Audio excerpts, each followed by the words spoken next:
Au nom de Jésus. Mon âme soupira près de toi et mon esprit en moi te cherche.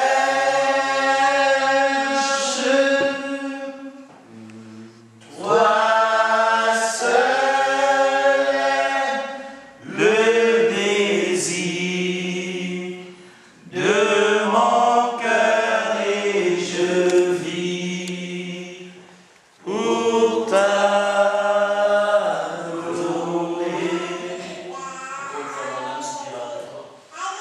Mon âme soupira près de toi et mon esprit en moi te cherche.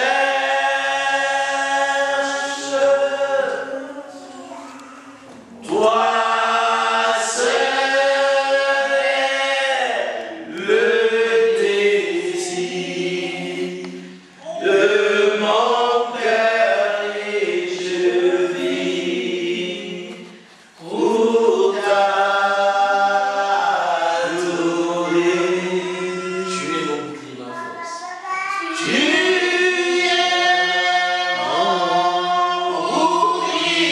Tu es mon bouclier, ma force. Le roc sur qui j'ai fondé ma vie. Toi seul le désir de mon cœur et je vis pour t'adorer. Tu es mon bouclier et ma force. Tu es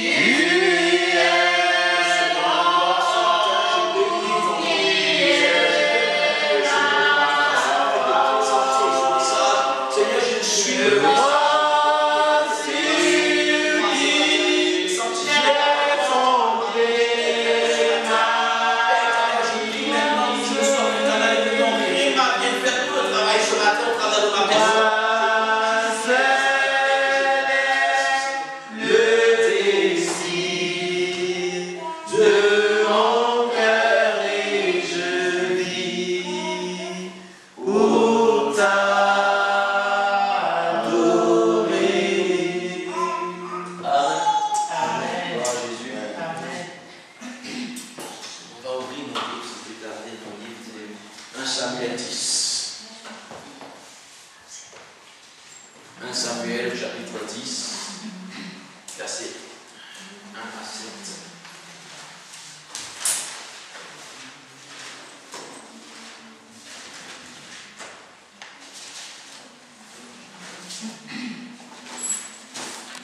Samuel chapitre 10, verset 1 à 7. Le thème du message de ce matin, c'est le contact divin. Amen. Le contact divin. Je vais demander à celui qui sait quelle page de livre. 1 Samuel 10, verset 1 à 7.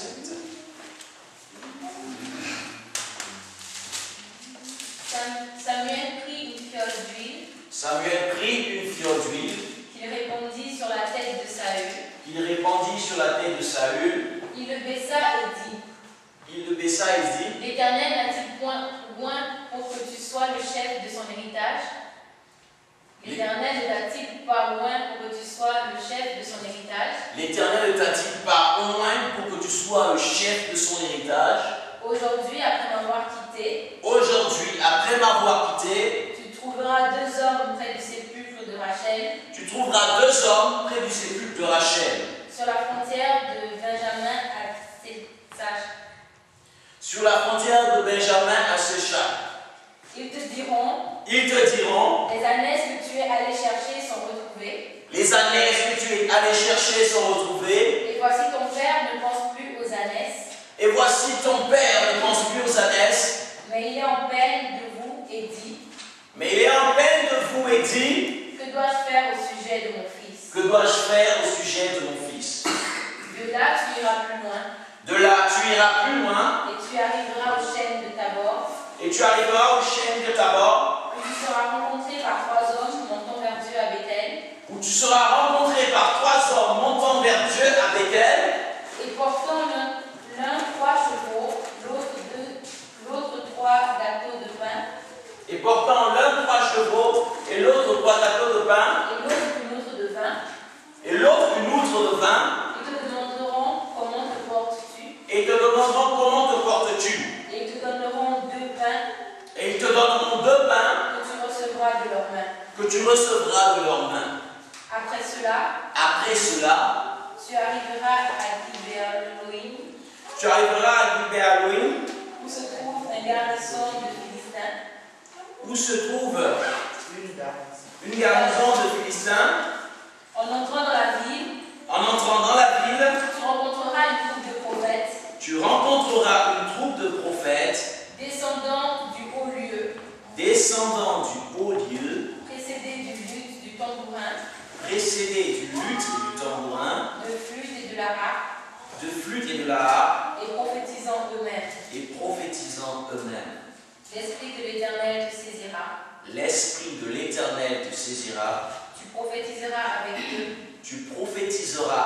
eux. Et tu seras changé en un autre homme. Lorsque ces signes auront eu pour toi leur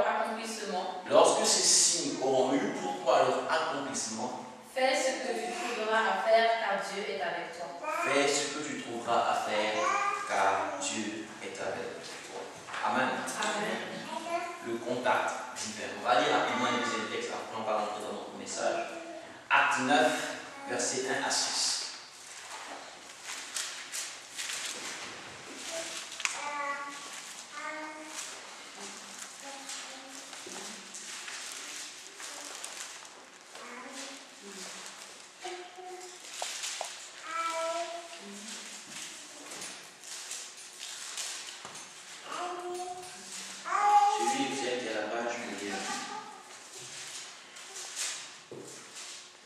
Acte 9, versets 1 à 6. Je lis la parole de Dieu.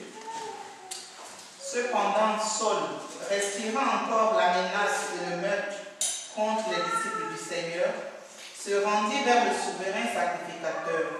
Il lui demanda des lettres pour les synagogues de Damas, afin que, s'il trouvait les partisans de la nouvelle doctrine, hommes ou femmes, il les amène liés à Jérusalem.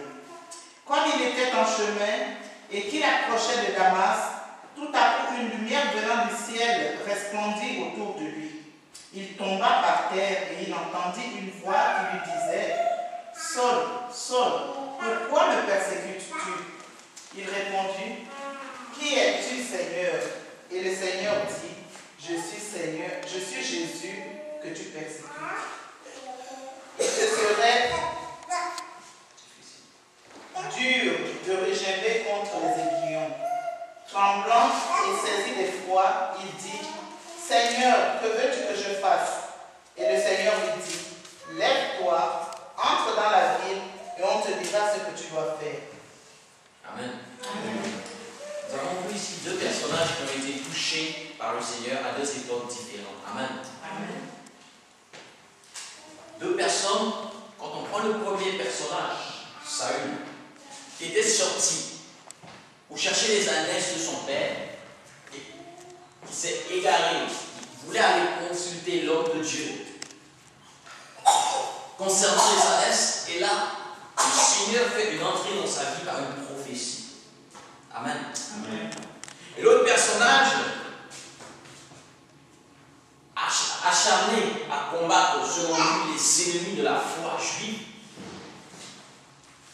va chercher des mandats pour défendre la Torah, pour défendre l'évangile de son époque. Et là, sur le chemin, pendant qu'il s'en va accomplir ce pourquoi il est essayé, le Seigneur fait une entrée dans sa vie par une prophétie. Amen. Par une vision.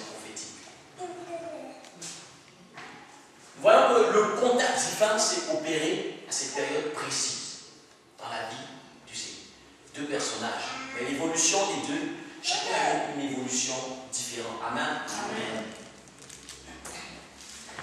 Mais ce que nous comprenons, c'est que Dieu lui-même a décidé du jour et de l'heure où il devait rentrer en contact avec Saül comme avec Saul. La nation avait un besoin dans les deux cas. L'Église avait un besoin. La nation d'Israël avait un besoin. Donc Dieu avait un besoin. Amen. Et Dieu, pour accomplir le besoin de la nation et le sien, a décidé lui-même, dans sa souveraineté, de toucher la vie de l'homme,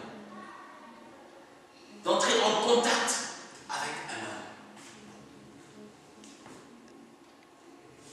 Et à partir du moment où il entre en contact avec cet homme, ce que Samuel dit au verset 7, l'Esprit de Dieu te saisira et tu seras changé en un autre homme. Amen. Dieu n'a pas regardé à l'aspect ou à la personnalité de la personne au départ. Amen. Il avait un besoin. Il a regardé autour de lui. Son regard s'est posé sur un homme. Jésus avait un besoin.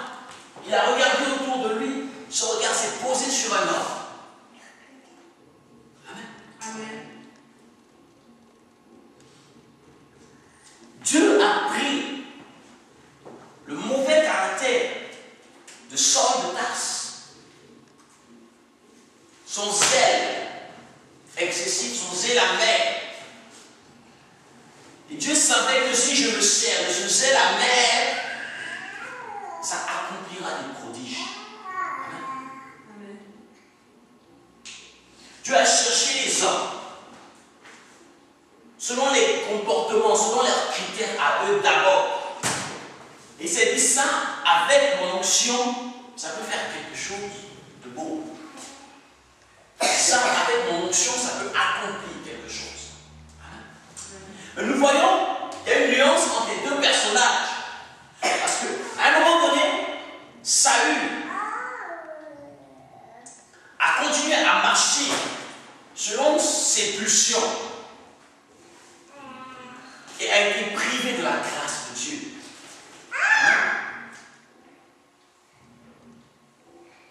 De la même manière, Dieu dans nos vies aujourd'hui,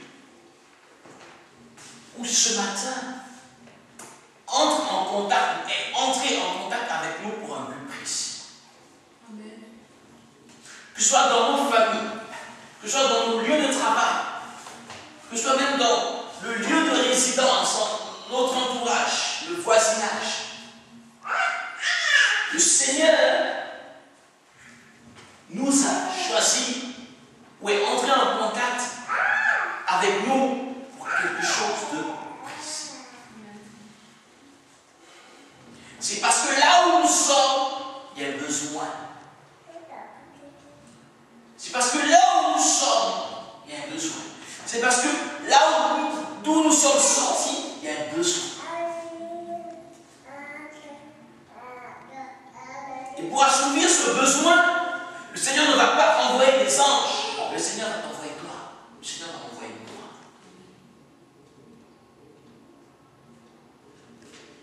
Amen. C'est l'une, sinon la principale raison pour laquelle d'abord le Seigneur nous a touchés.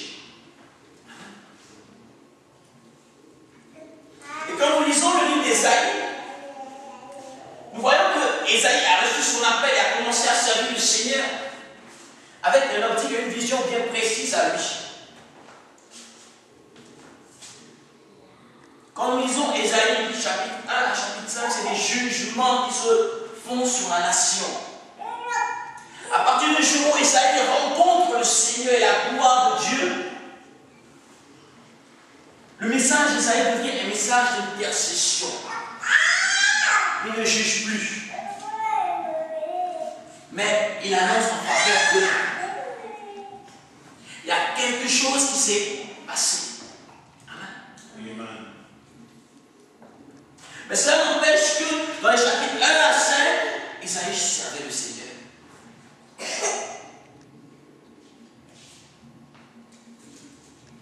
Mais la vision, le contact divin, la présence de Dieu a fait quelque chose d'extraordinaire dans la vie de cet homme. Et son message a changé. Pourquoi? Parce qu'il a pris conscience de lui-même. La Bible nous dit que quand il a vu la gloire de Dieu, il s'est prosterné et dit, Seigneur, je ne suis pas digne, je vais mourir. Lui qui jugeait les autres, lui qui était établi avec l'onction de Dieu comme maître, comme prophète, qui était au-dessus, fils de roi ou neveu de roi, il s'est vu comme le plus misérable. Il s'est vu tel qu'il était face à la gloire de Dieu. Amen. Et cela qui nous emmène à voir quelque chose. Dans la marche avec Dieu, il est important d'avoir ces choses, ces critères en tête. Là, il y a Dieu, il y a moi ou il y a toi, et là, il y a autrui, il y a l'autre. Amen. X. Et la relation avec Dieu, c'est quoi? Dieu envoie vers moi, et ce que moi je reçois, j'envoie vers l'autre. Mais ce que je ne dois pas oublier, c'est que ici, il y a communication entre Dieu et autrui, il y a communication entre Dieu et moi. Amen. Je ne suis pas au-dessus de lui parce que je parle de la part de Dieu, parce que j'agis de la part de Dieu. Je ne suis pas au-dessus de vous parce que je me tiens devant vous aujourd'hui. Parce que chaque action que je vais faire envers toi, amen, cette action-là va engendrer une réaction de toi envers Dieu. Et Dieu saura que c'est mon action qui a engendré cette réaction. Si mon action est négative, ta réaction sera négative vis-à-vis de Dieu et j'en paierai le prix. Amen. Quand le Seigneur nous choisit, nous sélectionne, il faudrait qu'on garde ce triangle en tête. De la même manière, Dieu communique avec moi, de la même manière, Dieu communique avec l'autre. De la même manière, Dieu est au-dessus de moi. Dieu est au-dessus des autres. Ce qui me dit qu'il n'y a pas d'échelle, ce n'est pas un escalier. Toi et moi, nous sommes au même niveau. Il y a une seule personne qui est au-dessus de nous, c'est Dieu. Et c'est Dieu qui décide du degré d'onction qu'il met dans ta vie ou dans ma vie. Amen.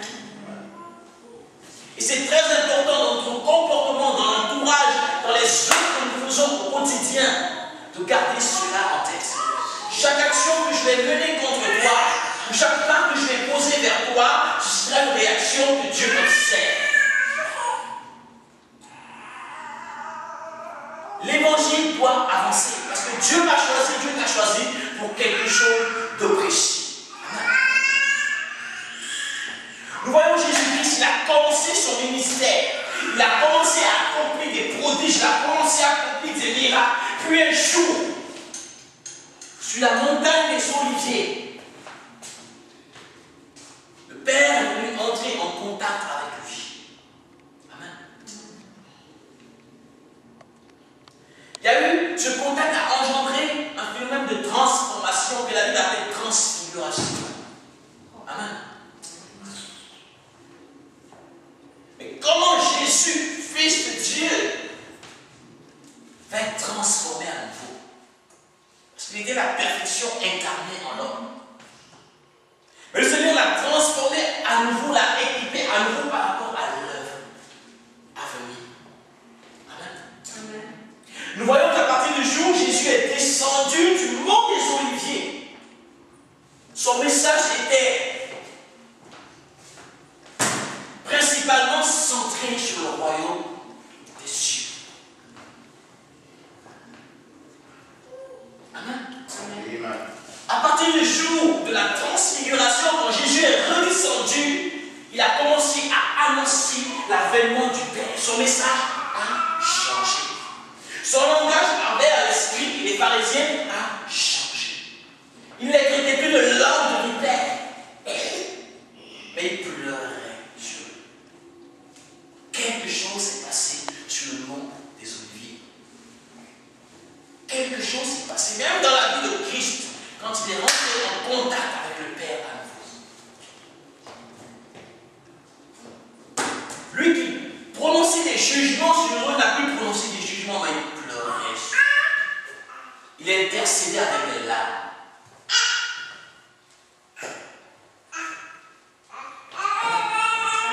Nous sommes arrivés à une ère où nous avons tous besoin de ce contact divin. Mais ce que nous faisons de ce contact divin ne dépend pas de Dieu, mais pas fixé par Dieu. Amen. Nous voyons Moïse, il a passé 40 jours dans la présence de Dieu. La Bible dit que quand il est descendu, il était rayonnant. Mais face au peuple, face à l'ignominie, à l'abomination du peuple, Moïse, dans un élan de colère, a brisé la loi. Amen. Amen. Et cela l'a coûté très cher. Il lui a coûté très cher. Amen. Il n'a pas foulé le sol de la terre promise. Ça veut dire que Dieu voulait aller plus loin avec lui. Mais quand Dieu a vu ceci en lui, Dieu a freiné. Il a mis une limite. Il a mis un terme, un point final quelque part. Amen. Il a mis un point final quelque part. Et c'est le petit Josué qui a accompli la tâche qui était prédestinée à Moïse.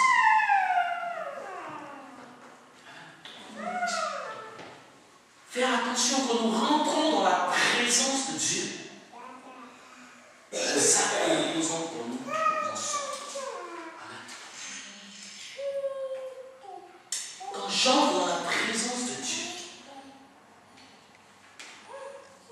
je suis revêtu de la puissance de Dieu. Je parle avec mon Dieu. Je reçois de Dieu et je donne à Dieu. Ce que je fais quand je sors de là peut me coûter cher. La Bible nous dit que Saül a été changé à un autre homme. Saül s'est mis à prophétiser, lui qui n'était pas fils du prophète, lui qui n'était pas prophète. Mais à cause de son manque de patience, à cause de son impatience, Saül a voulu faire un sacrifice à l'Éternel de ses propres mains. Il a coupé l'holocauste de ses propres mains. Dieu a dit, je me retire de lui. Pourquoi? Pour avoir fait l'ablation de l'holocauste, pour avoir égorgé l'agneau en faveur de l'Éternel, en l'absence du prophète. Dieu dit, je me retire de lui. Mais qu'est-ce que Saül a fait de mal? Un sacrifice à l'Éternel. Ouais, le mal à faire un sacrifice à Dieu.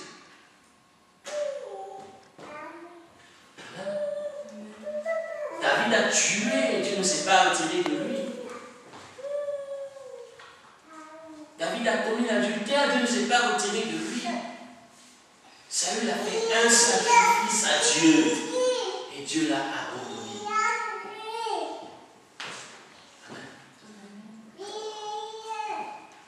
Parce que ce n'était pas son rôle. Amen. Ce n'était pas sa place, c'était la place de quelqu'un d'autre. C'était la mission de Dieu. Dieu a rejeté Saül parce que Saül a voulu faire la tâche qui était réservée à Saül.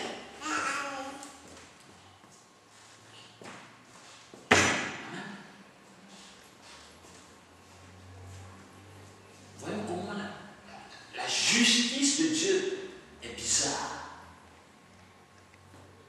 Amen. La justice de Dieu est bizarre. Il a pardonné David qui a tué. Mais Saül a intercédé. Samuel a intercédé. Il a dit à Samuel, si tu pries encore pour Saül, garde à toi, ça suffit. Je l'ai rejeté, point final.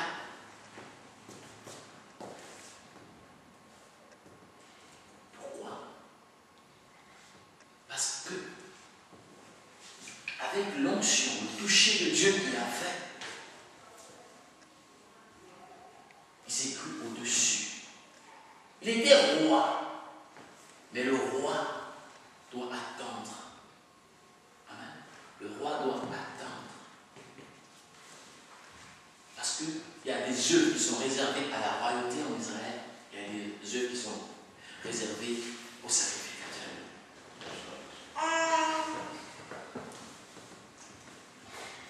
De la même manière dans nos vies, au quotidien,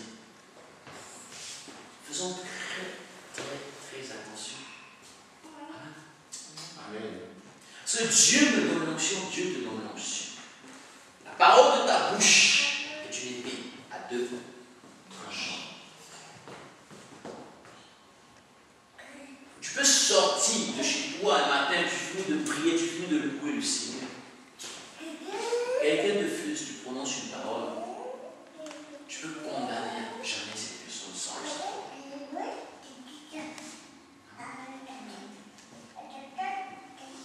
Mais pour ça, aujourd'hui, ce jour-là, ça ne va rien te faire. Mais un jour, tu comprendras que cette parole a pesé lourd pour la vie de cette personne. Et à cause de ça, cela peut emmener Dieu à changer ses projets.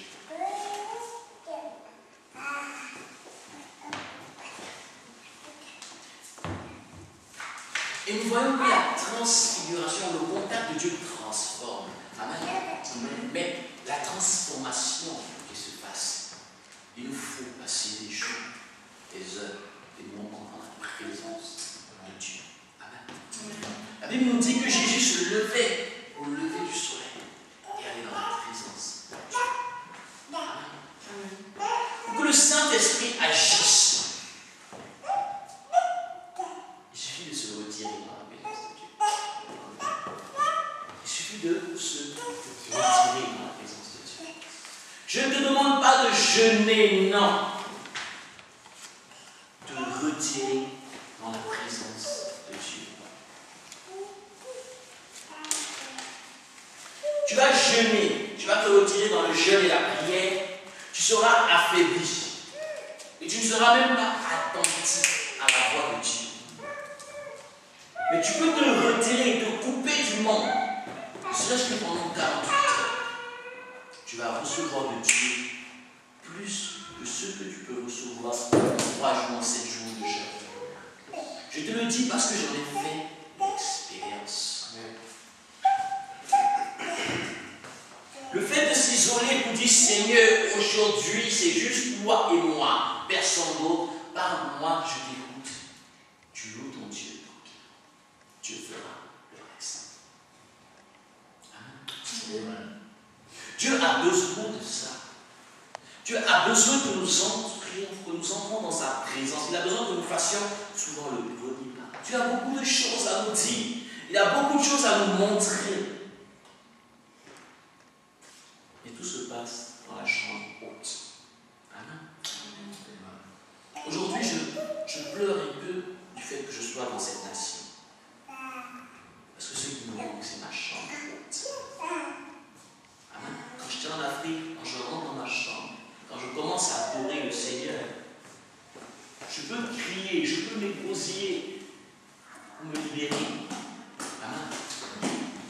C'est vrai que tu vas me dire que ce n'est pas dans le cri que Dieu agit. Amen. Beaucoup m'ont dit ça, mais il y a quelque chose qui se passe.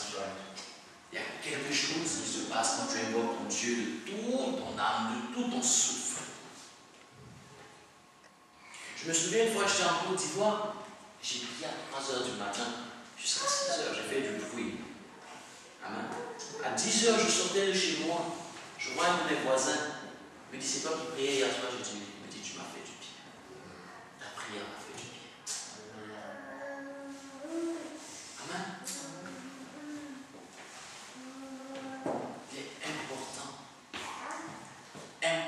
Il est vraiment important pour que le Seigneur nous transforme.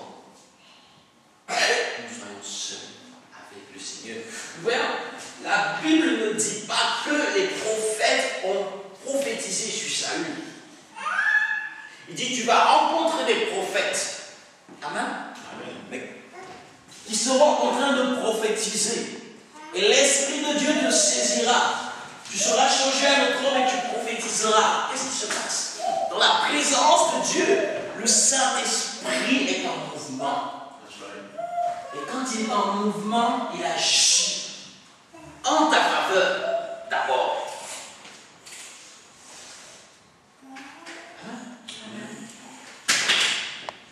Aujourd'hui, nous ne donnons pas au Saint-Esprit l'occasion d'agir.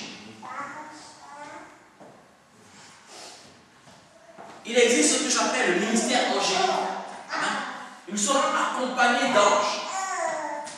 Mais même les anges ne peuvent pas agir en notre faveur parce que nous ne leur donnons pas la parole. Amen. Souvent nous sommes attaqués, nous sommes oppressés. Souvent il nous arrive de tomber dans des pièges de l'ennemi insignifiant. Souvent nous faisons des erreurs que nous ne devons pas faire. Pourquoi? Parce que nous ne parlons pas assez avec l'évangile. Il y a des anges qui sont autour de nous, mais qui attendent qu'on prie sur la base de la parole. Non pas pour dire, ange, fais ceci. Il suffit que tu dises, la Bible déclare que je suis, ou que voici. Tu libères un verset, l'ange travaille avec ce verset. Mais même le ministère angélique est réduit.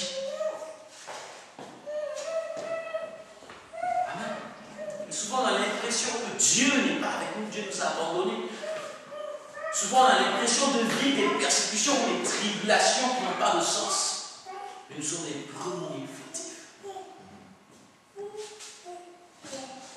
Pour que l'Esprit de Dieu nous saisisse, il nous faut demeurer dans la présence de Dieu. Il faut que l'Esprit de Dieu ait l'occasion de nous saisir, de se saisir de nous.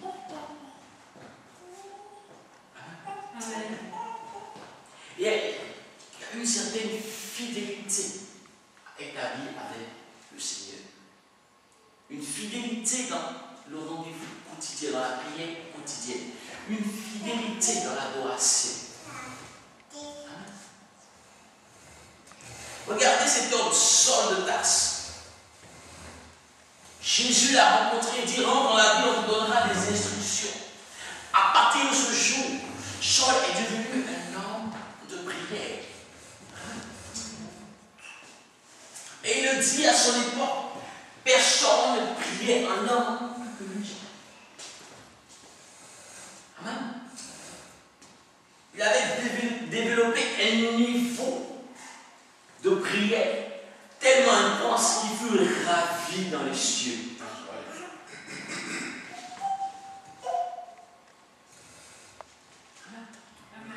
Je vous assure, beaucoup de choses se passent dans la prière personnelle, individuelle. Des sujets pour lesquels tu ne pries pas. Je me souviens une fois, j'étais en train de prier dans ma chambre. Et je fus ravi en vision par le Seigneur. Pour quelque chose dont je ne priais pas, mais Dieu voulait me parler, Dieu voulait parler à quelqu'un. J'étais réveillé ce jour-là. Amen. Pour me donner des révélations très enrichissantes pour moi. Et pour la nation dans laquelle je me trouvais. Et pour les hommes de Dieu avec lesquels je collaborais. Pour les églises que je visitais.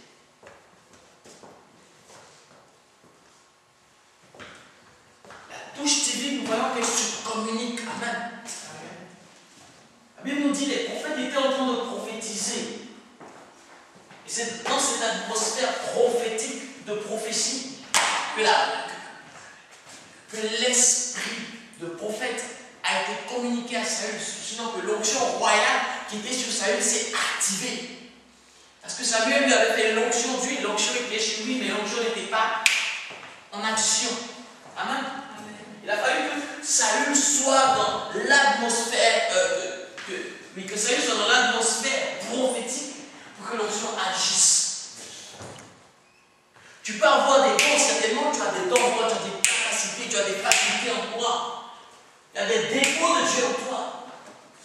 Mais pour que cela puisse émerger, pour que cela puisse entrer en action, il faut donner au Saint-Esprit un champ d'action en créant autour de toi une atmosphère de prière.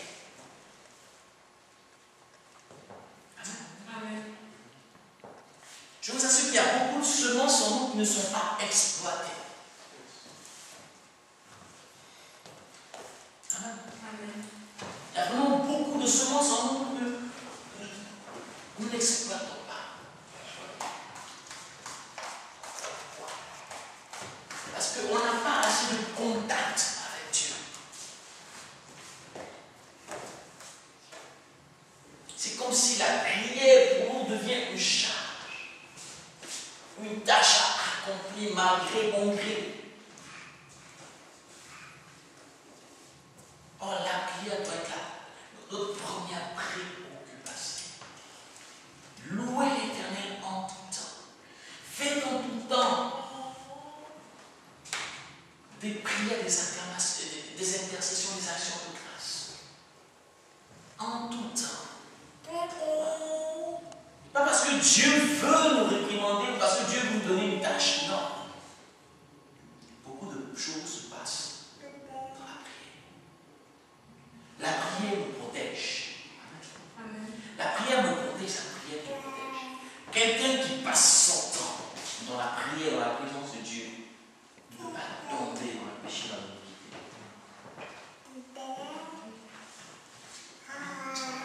Rien que ça déjà. Quelqu'un qui passe son temps dans la présence de Dieu ne peut pas être tenté. Quelqu'un qui passe son temps dans la présence de Dieu n'a pas besoin de délivrance ou d'auto-délivrance. Parce que le Saint-Esprit et l'onction brisent le joug de la servitude. C'est automatique.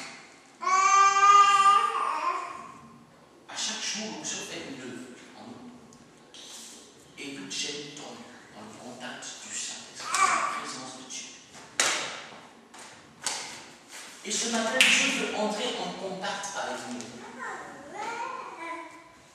Non pas pour croiser nos chemins, mais pour que nous continuions à cheminer main dans la main. Je vous assure que beaucoup de choses se passent. Ce matin, quand je préparais ce culte, le Seigneur m'a montré une vision. Et dans cette vision, j'ai vu un désert. Et puis soudain dans le désert, j'ai vu comme des palmiers, des cocotiers sortis. Et puis j'ai vu comme des rangées d'arbres se créer. Le Seigneur pouvait me dire que c'est dans ma présence que l'oasis, que le désert se change en oasis. C'est dans sa présence. Non pas pour prier, Seigneur, j'ai besoin d'argent, non pas, Seigneur, je change ma situation. Mais juste rester dans la présence de Dieu. Il sait ce dont tu as besoin. Amen. Et il le fera.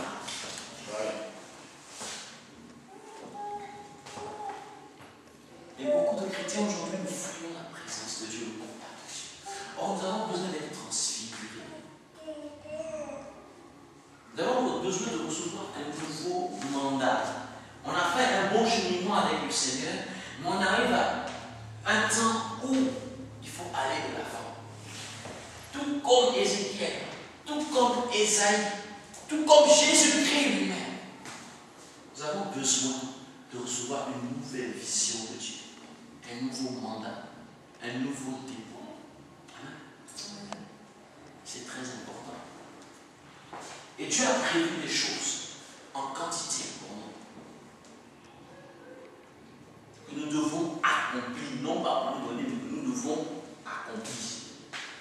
Amen. Tu as un rôle à jouer dans l'avancement de l'œuvre de Dieu. Tu as un rôle à jouer dans l'évangélisation. Tu as un rôle à jouer dans la guérison. Amen. Nous sommes arrivés à une ère où le Seigneur veut se démontrer. Amen. Parce qu'il y a trop d'incrédulité. Le Seigneur veut se démontrer. Et c'est dans ce qu'il a déposé dans ses mains, c'est parce qu'il a déposé dans ses mains de se démontrer qu'il va se démontrer. Il est important que chacun de nous aille chercher dans la présence de Dieu ce que Dieu a mis Sinon, tu vas tourner en rond. Amen. Tu vas tourner en rond parce que c'est un nouveau cycle qui a commencé. Amen. Et le nouveau cycle a commencé. Pour entrer dans ce nouveau cycle, il faut sortir de la routine dans laquelle tu étais avant. La route est finie. Amen. Le chemin est fini. Le sentier de la sortie est là. Par la prière. Amen. Mais si toi, tu ne trouves pas ce sentier de la sortie qui est là par la prière, tu vas faire ça à chaque fois. Amen. Parce que le sentier de la sortie est là. Nous sommes arrivés à une époque, à une ère, à un temps où Dieu va accomplir de nouvelles choses. Les choses anciennes sont passées. Non pas pour réciter l'évangile, mais c'est sérieux. Les choses anciennes sont passées. Nous sommes arrivés dans des temps nouveaux.